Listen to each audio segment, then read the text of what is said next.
Bonjour, c'est encore Ursule. Soyez bénis dans le Seigneur. Donc voilà, l'enseignement d'aujourd'hui va porter encore sur le jour du sabbat. Hier, le Seigneur nous a donné Ésaïe 56 et comme je l'ai mentionné, il faisait référence au quatrième commandement que tous nous connaissons. Et quand Dieu a donné les 10 commandements à Israël, il a dit à Israël dans le quatrième commandement, il a dit, souviens-toi du jour de repos pour le sanctifier.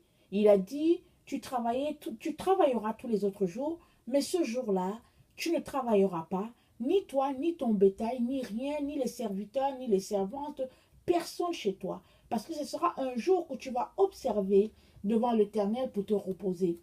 Et il a aussi été mention que le repos, ce n'était pas, oui, c'est un jour qui honore l'Éternel parce que ça plaît à l'Éternel, c'est agréable à l'Éternel, mais c'est aussi pour nous aussi, pour notre santé. Parce que quelque part dans la Bible, c'est dit que Israël, quand Israël a été déporté, les 70 années de la déportation correspondent à toutes les fois où ils n'ont pas observé le sabbat. Donc c'est pour dire que le sabbat est très important devant Dieu. Oui, c'est un des commandements. Tous les commandements sont importants.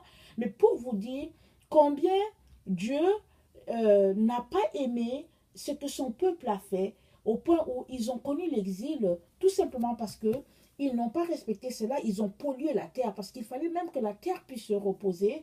Et donc voilà. Mais au fait, le respect du septième jour ne vient pas avec les 10 commandements. Quand Dieu a créé les cieux et la terre, c'est dit que Dieu a créé cieux et terre en 6 jours. Il l'a fait, il a tout fait en 6 jours et le septième jour, c'est dit que Dieu s'est reposé de ses œuvres. Et il a dit que c'était un jour sanctifié. Il a vu que tout ce qu'il avait fait était très bon et ce jour-là, il se reposait. Et je pense que l'Éternel nous fait la grâce de participer avec lui à sa création en nous accordant de nous reposer ce jour-là, nous reposer en lui, de réfléchir à tout ce qu'il a fait pour nous, à voir la beauté de sa création, à entrer en communion avec lui, à venir dans sa présence, vraiment à nous recréer, à nous réjouir en lui. Donc voilà un peu ce que le jour de sabbat est. Mais aujourd'hui, on n'observe plus tellement ce jour-là. Et bon, c'est passé dans les oubliettes, peut-être pour certains, mais pour d'autres, ils ont juste trouvé que c'était comme ça. Je me rappelle que quand j'étais adolescente, j'avais commencé à lire la Bible et puis j'avais quand même demandé à ma mère, mais au fait, pourquoi est-ce que on ne prie pas Dieu, par exemple, les samedis? Pourquoi est-ce qu'on ne va pas à l'église le samedi, mais on y va le dimanche? Mais elle n'avait pas d'explication pour moi. Elle m'a juste dit, ben, j'ai trouvé ça comme ça, mais je pense peut-être que c'est lié à la résurrection de Jésus, mais je ne peux pas t'expliquer. Et vous savez, ce qu'elle a dit, ça rejoint un peu ce que nous, tous enfants de Dieu, pourront dire un jour. Parce qu'au fait, dans le fond, nous ne savons pas pourquoi est-ce que le jour du repos n'est pas le samedi, mais c'est plutôt le dimanche. Alors oui, l'explication, ça peut être que oui, Jésus est ressuscité ce jour-là, et puis bon, ce jour-là est devenu le jour du Seigneur, comme plusieurs personnes le disent. Et, mais est-ce que quelque part dans la Bible, a-t-on déjà vu quelque part les consignes de Jésus à ses disciples leur disant que, écoutez, maintenant que je suis ressuscité, le sabbat sera reporté pour le dimanche? Je pense qu'on ne le voit pas, on ne voit pas ça quelque part écrit. Et il y a certaines personnes qui disent que le jour du Seigneur a été changé par Jésus lui-même parce que Jésus a dit l'homme est maître du sabbat. Donc il y a certains chrétiens qui avancent ça. Maintenant, s'il faut aller dans ce sens-là, il faut le comprendre que quand Jésus a dit que l'homme est maître du sabbat, Jésus est en train de parler d'une situation où, parce que c'est le sabbat, on n'est même plus capable d'apporter de l'aide à quelqu'un. Alors Jésus dit que non, l'homme est maître du sabbat. Si c'est le jour du repos et que ta brebis tombe dans le puits, est-ce que tu ne vas pas la chercher pour la faire sortir de là? De la même manière que tu es capable d'aider ta brebis, ce jour-là, il est très important que tu puisses venir en aide aux gens qui sont dans le besoin. Parce qu'au fait, Jésus est en train de dire que le sabbat, qui est le jour du repos du Seigneur, c'est un jour où nous devons faire du bien. C'est un jour où nous devons être dans la présence de Dieu. C'est un jour où nous devons démontrer de l'amour. C'est un jour que nous devons vraiment montrer que oui, c'est le jour du Seigneur, mais jour pour bénir. Tout comme quand ce monsieur avec la main sèche est venu, il est venu le jour du sabbat. Et Jésus lui a dit, étends ta main, et puis Jésus l'a guéri. Les autres, les pharisiens se sont révoltés parce qu'ils ont dit, écoutez, il y a plusieurs jours dans la semaine, il y a 6 jours, venez quand même ces jours-là, et puis laissez le jour du sabbat tranquille, parce que c'est le jour du Seigneur. Et Jésus a dit non. Le jour du sabbat, c'est le jour qui appartient à l'Éternel, justement parce qu'il voulait renverser euh, cette pensée-là qu'il y avait dans le temps, ou bien cette pratique-là qu'il y avait dans le peuple juif, qui faisait que le peuple était acculé. Parce que c'était le sabbat, le peuple souffrait, et ceux-là qui étaient supposés leur enseigner la vérité, les écrasaient davantage en leur disant que non, c'est le sabbat, on ne peut rien faire. Alors, on ne peut pas se servir de cet exemple-là de Jésus pour dire qu'au fait, Jésus a dit que l'homme est maître du sabbat. Dans le fond, Jésus est tout simplement en train de dire que non, c'est le sabbat, mais le sabbat pour vivre selon le Seigneur, pour faire du bien, pour libérer les mercenaires, pour libérer les captifs, pour démontrer que Jésus ou bien que Dieu est en nous. Donc voilà. Et il y a d'autres encore qui disent que le jour du sabbat, vous vous souvenez, cet épisode-là où les disciples de Jésus sont entrés dans le champ, ils ont commencé à couper les épis de blé, ils se sont mis à manger. Et les pharisiens n'étaient pas contents, ils ont dit à Jésus, mais regarde, comment ce que tes disciples font, ce qu'ils font, c'est pas correct. Et Jésus leur a dit que, mais écoutez, est-ce que vous n'avez pas lu que David, pendant qu'il était pourchassé, qu'il vivait des moments difficiles, David est entré dans le temple, et il a pris le pain, qui est supposé le pain de communion, et il l'a donné même avec les gens, il l'a donné aux gens avec qui il était parce qu'ils avaient vraiment faim. Question de leur dire que, au fait, le sabbat, ce n'est pas fait pour écraser la personne. Le sabbat, c'est vraiment entrer dans la présence de Dieu et puis vivre selon Dieu. Alors, on ne peut malheureusement pas se servir de ces passages-là pour dire que l'homme est maître du sabbat. Alors, ça veut dire que aujourd'hui, le sabbat peut être dimanche. On ne peut pas se servir de cela. Tout comme on ne peut pas se servir du fait que, parce que Jésus est ressuscité le dimanche, alors on a, comment on appelle ça, le sabbat a été transféré à dimanche. Ce n'est pas du tout ça. Alors, ce matin, quand le Seigneur m'a mis à cœur d'apporter un petit enseignement sur le sabbat, je suis allée fouiller sur Internet pour voir depuis quand ça date que le jour du Seigneur est devenu le dimanche. Et là, j'ai lu que, au fait, c'est au IVe siècle que les chrétiens ont commencé à adorer Dieu le dimanche. Avant cela, ils adoraient toujours le Seigneur le samedi. Mais l'Église catholique, avec la signature d'un roi, dans le temps, je ne sais pas si c'était le roi Constantin, je ne sais pas, je ne peux pas m'avancer là-dessus, ils ont signé, ils ont mis un décret comme quoi, désormais, le peuple de Dieu irait l'adorer le dimanche. Maintenant, Dieu a dit, il nous a donné 10 commandements. Et il a dit, celui qui a mes commandements et qui les garde, c'est celui qui m'aime. Et celui qui m'aime, je l'aimerai et je me révélerai à lui. C'est ça que Jésus a dit. Maintenant, comment expliquer que pour ceux-là qui veulent vivre selon le Seigneur, comment expliquer que ils n'ont pas de problème à respecter les 9 commandements et il y a un seul qu'on nous demande de ne pas respecter. Je pense qu'il faut se poser des questions, il faut se demander pourquoi est-ce que l'ennemi a voulu que ce jour-là soit déplacé pour être mis le premier jour de la semaine. Parce que dimanche, c'est le premier jour de la semaine. Maintenant, nous les enfants de Dieu qui voulons marcher dans ces voies, est-ce que vraiment un être humain peut déplacer les commandements de Dieu? Je pense que non. Donc, voilà les questions que nous devons nous poser parce que c'est très important en tant qu'enfant de Dieu de se poser les questions, de ne pas juste suivre la mêlée. Bon, évidemment, on a tous suivi la mêlée, on arrive quelque part, on dit, bon, écoutez, les chrétiens, le culte c'est dimanche, chez les juifs c'est samedi, et il y a aussi une dénomination, les adventistes du 7e jour, leur jour c'est samedi, mais que bon, nous les autres c'est dimanche. Et mais moi je pense que nulle part, Dieu n'a dit qu'il fallait que le 4e commandement soit déplacé et que le 7e jour devienne par exemple le premier jour de la semaine. Donc il est important que nous puissions réaliser que les gens, les êtres humains ont voulu s'ingérer dans les affaires de Dieu. Et Dieu a dit que il ne laissera pas impuni celui-là qui va profaner son sabbat. Donc je pense que c'est très important que nous, les enfants de Dieu, nous puissions replacer les points sur nos i dans ce domaine-là. Alors voilà, dans notre société, dans la société judéo-chrétienne, dans cette culture-là, généralement les gens ne travaillent pas le samedi, ils ne travaillent pas le dimanche non plus. Alors en tant qu'enfant de Dieu, je pense que nous pouvons décider de mettre de côté le samedi pour venir dans la présence de Dieu, lui consacrer toute la journée. Moi-même qui vous parle, je suis une mère, j'ai des enfants, et plus d'une fois, je me suis retrouvée à faire des activités le samedi. Parce que, bon, c'est ça qui donne. Mais vraiment, je prie que le Seigneur puisse m'aider à vraiment changer cette habitude-là, à laisser le Seigneur complètement prendre toute la place dans ma vie, dans la vie de mes enfants, dans toute la maison, même dans la vie de mon époux. Ça, c'est ma prière, parce que devant Dieu, c'est un jour important, et je pense que ça devrait être pareil pour chacun d'entre nous. Alors, ce matin, pendant que j'étais en train de questionner le Seigneur pour lui poser des questions, pendant que j'étais en train de questionner le Seigneur pour savoir vraiment qu'est-ce qui s'est passé avec cette histoire et qu'est-ce qui fait que maintenant on est interpellé par le Seigneur à considérer ce jour-là.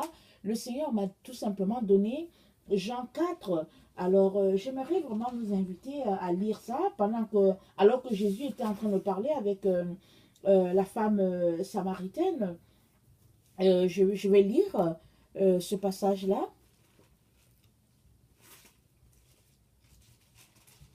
Alors, je vais lire Jean 4, à partir du verset 21 jusqu'au verset 26.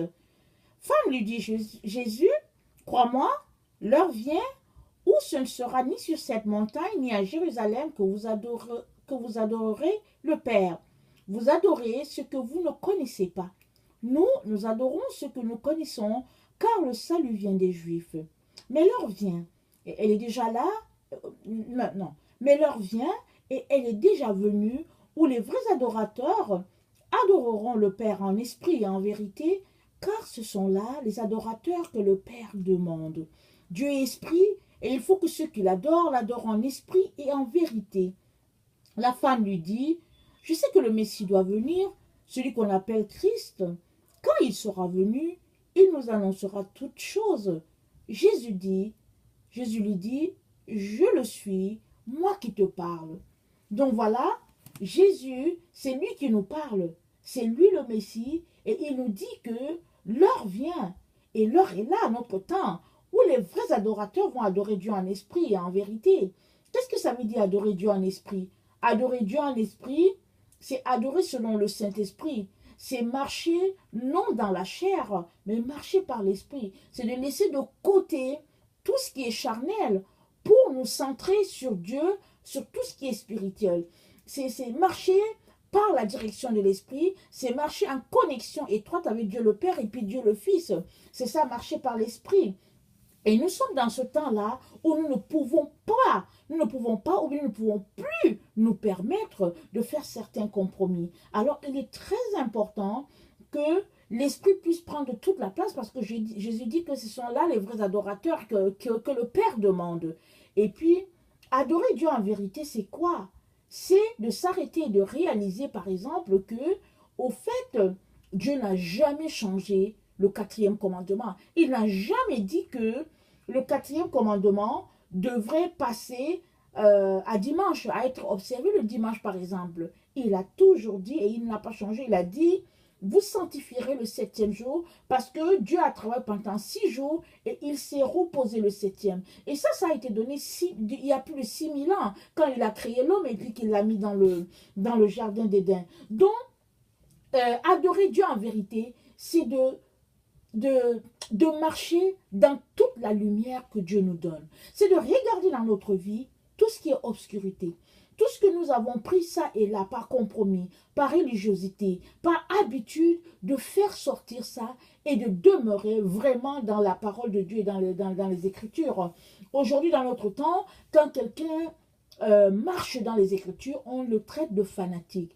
Oh oui, moi je pense qu'il n'y a pas de problème à ce que nous soyons traités de fanatiques pour Jésus, parce qu'aujourd'hui, au fait, ceux qui sont traités de fanatiques, c'est plutôt ceux-là qui sont en train de marcher vraiment selon Dieu, parce que c'est juste une sorte d'intimidation pour dire aux gens que non, faites comme nous, allez, compromettez-vous, salissez-vous. Mais Dieu dit non. Dieu recherche ceux-là qui vont l'adorer en esprit et en vérité. Et aussi, on le sait, les ténèbres sont en train de se répandre sur la terre et les choses ne vont pas aller mieux. De plus en plus, nous sentons l'épaisseur, nous sentons la lourdeur dans notre monde. Et c'est dit dans le psaume 125 verset 3, ça dit que car le sceptre de la méchanceté ne restera pas toujours sur le lot des justes, afin que les justes ne tendent pas les mains vers l'iniquité.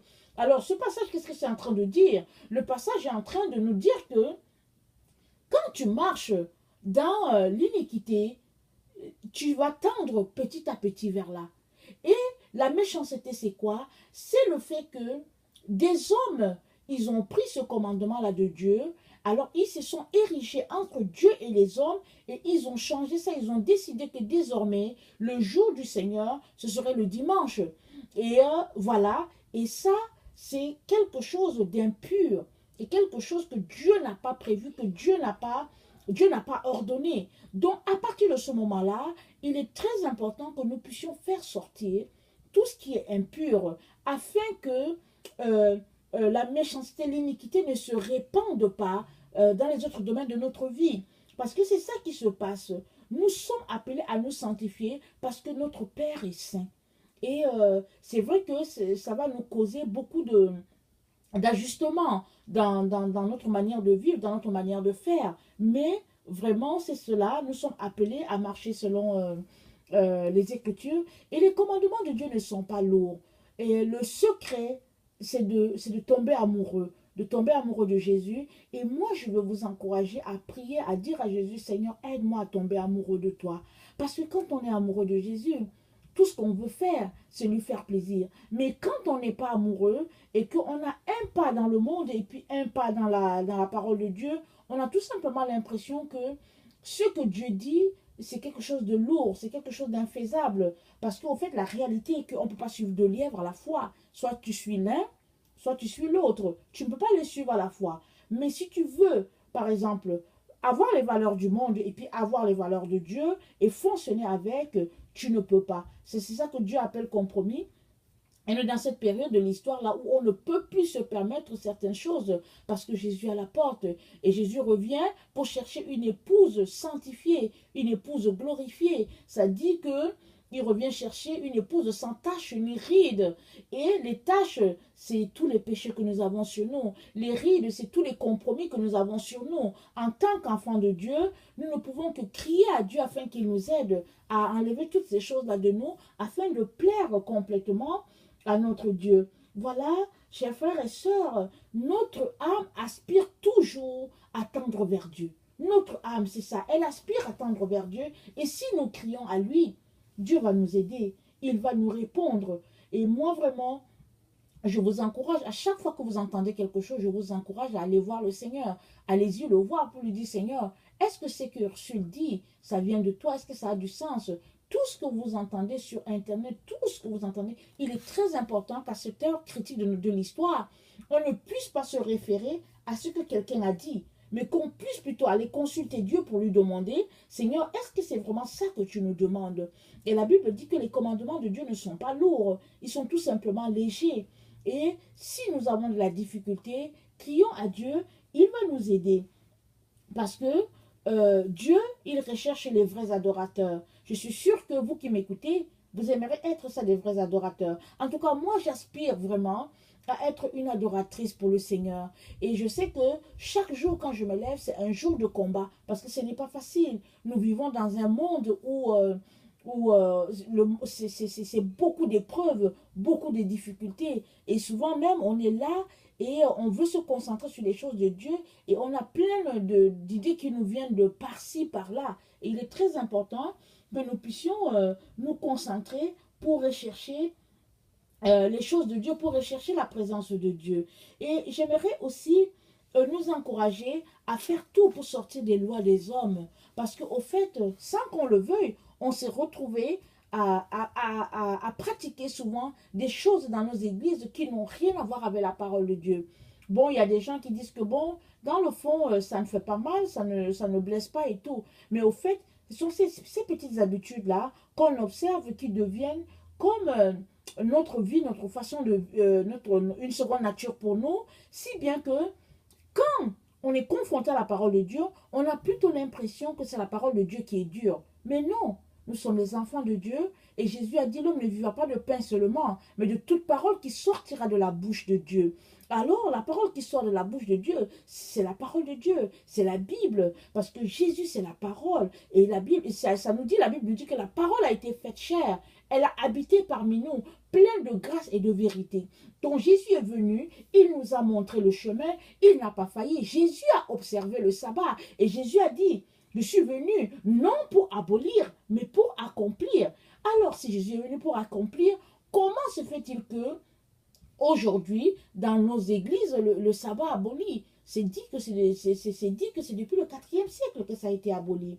Alors, il est important que chacun d'entre nous, nous puissions aller voir Dieu pour lui demander de nous aider à réintégrer cela dans notre vie de tous les jours. Parce que Dieu est esprit et il veut que ceux qui l'adorent en esprit et en vérité.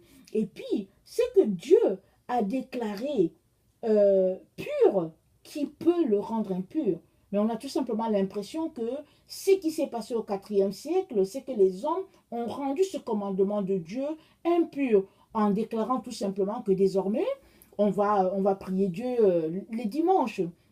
Et puis, ça a suivi.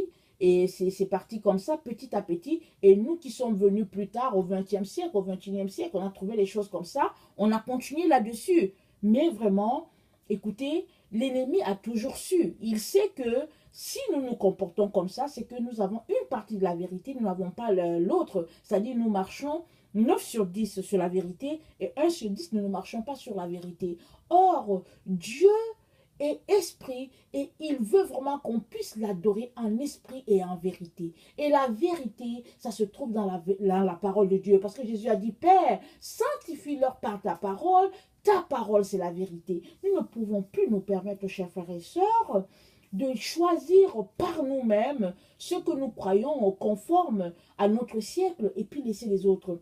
Parce qu'au fait, les temps sont très mauvais. Et ceux-là seulement qui se versent dans les Écritures, qui font tout pour marcher selon les Écritures, pourront tenir devant l'adversité. Mais les autres qui marchent dans le compromis auront de la difficulté à se tenir devant l'adversité quand ça viendra, comme dans le cas de Shadrach, Meshach, Abednego.